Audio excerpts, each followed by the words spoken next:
factor. So as you can see, the CBAM factor only has effect on the CBAM benchmark, not on the overall calculation. This is the equation, how we will calculate what the number of certificates are going to be.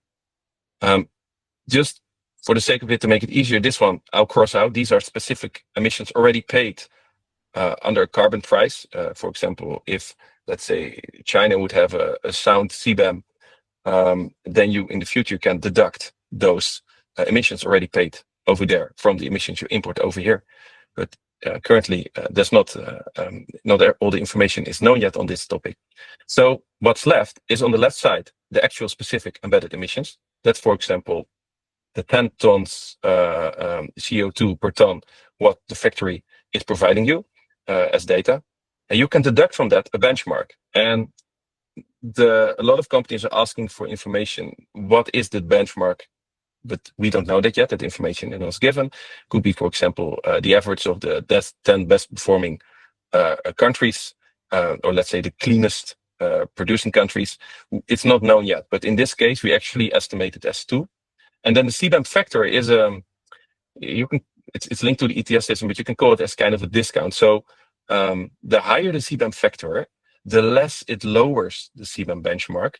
So the more you can deduct from the actual specific embedded emissions.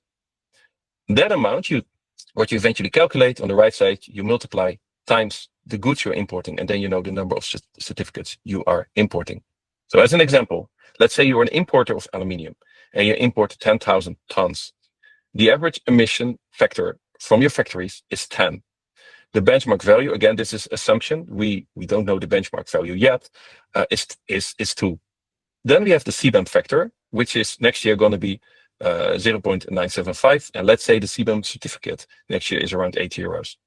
Calculation will be that you have the 10, which is the emission factor, minus the CBAM benchmark times the CBAM factor. So as you can see, the CBAM factor only has effect on the CBAM benchmark, not on the overall calculation.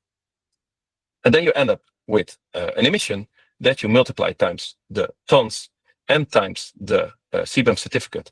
And in this case, they would have to pay around 6.5 million euros. Now, this is 2026. Let's look at 2030. The CBAM factor is lower, and the estimated CBAM certificate, again, I don't predict the CBAM certificate price, but almost everybody thinks that it's going up in the future from 150 even to around 249 I've seen in 2035.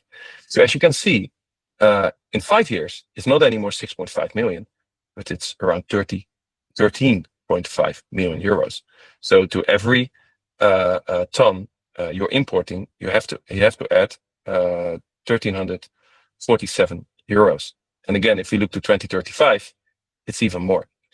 Sidestep. The EU decided that we don't have to buy our certificates in 2026. No, you can buy in the beginning of 2027 your certificates for 2026 with the price which is announced in 2027, because that will be an average of the 2026 CBAM certificate price. So what I see is that I come across companies who are placing orders in 2025, imported in 2026, and then suddenly in 2027, they will have a bill which they didn't calculate in their cost calculations once they placed the order or once they accepted an order. Therefore, this is something to take into account. If you want to have more information about it, feel free to book a call with us. But yeah, it is just something what we shouldn't ignore. And another thing is that it looks like that the price of CBAM certificates is going to fluctuate, and it will depend on many variables where it will go to. But with less certificates on the market, more companies who need them, there's a chance that the price will go up. There are options to lock in that cost, meaning that you can stabilize your CBAM certificate. If you're interested in that, again, feel free to scan this QR code, and we can have a discussion about it, how to do that.